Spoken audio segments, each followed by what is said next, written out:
Hey everyone, hope your day is going well. Dr. Josh Matson here with Infinity Chiropractic Center. I'm going to talk about gross motor and fine motor skills.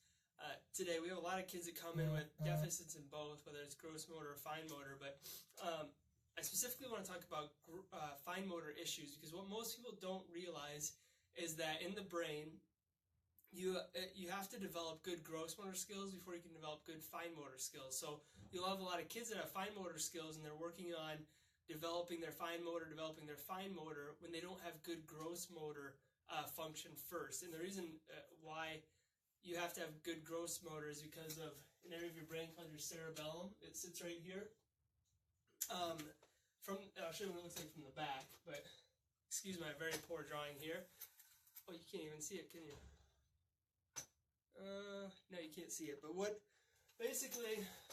happens is there's this guy right here, your cerebellum. From the back, there's a middle portion that coordinates the stability of everything in your midline. So your eyes, your mouth, your core stability, your postural muscles that keep you upright. That core is coordinated by the middle portion. Then there's another portion that comes out from that starts to coordinate your shoulders and your hips and part of your knees and part of your elbows.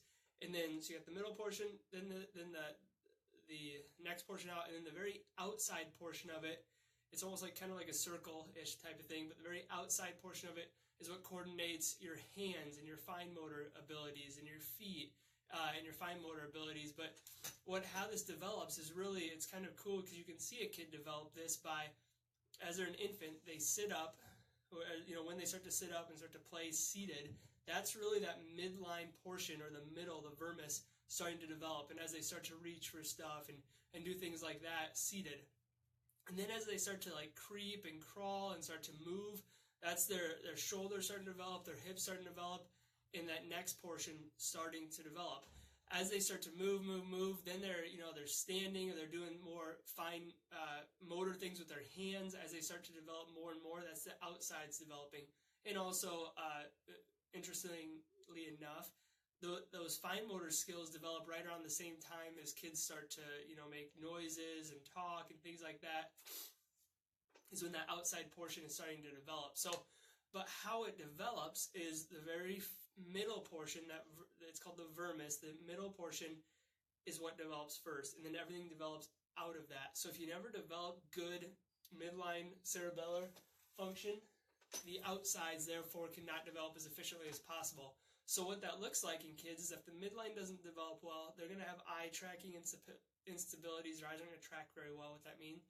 They're also going to have really poor posture. They're going to have core instabilities, which what that ends up looking like is a kid that's awkward, doesn't have good movement, and has poor gross motor function. They won't be able to stand with one foot in front of the other one for more than 5 seconds. They'll be really weak. They will have their deep tendon reflexes, like the ones where you hit their knees and their knee pops up. They won't have those typically, or at least they won't have them very strong at all, or as strong as they should be. But if you don't have good gross motor tone, you can therefore not develop good fine motor tone or fine motor function as efficiently as possible. So that's why a lot of kids that come into our office, they improve drastically with fine motor function, but it's not because I'm working on fine motor skills or anything like that. It's because we're working on, first and foremost, gross motor skills at home, but then also adjustments. Adjustments are huge stimuluses to the middle portion of the cerebellum, especially the spine. And adjustments to the wrist and elbow and things like that are stimulus to those outer portions. So what that does is activates those areas of the brain, gets them firing at a more efficient rate, and allows them to have better fine motor dexterity and things like that. And I showed this in a case of, if you look way back, it's been a long time, there was a kid that came in with a stroke that he couldn't open his hand at all. He had no control of his hand or fine motor function of his hand. I adjusted his wrist, his hand, his fingers, and he could therefore then open it because we activated his cerebellum, and he got better ability to coordinate that. But so adjustments are huge for these kids, and we see big changes in kids that can't tie their shoes, or they have really poor handwriting or things like that. Those almost always improve drastically as we work on getting better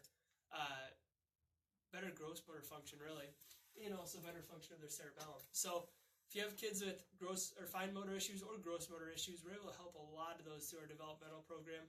If you have any questions, comments, I hope this helps people in knowing that, hey, if your kid has fine motor issues, you got to get the gross motor functioning well first before that fine motor will ever catch on, so that they're not getting to 7, 8 years old without being able to tie their shoes or without being able to do those things.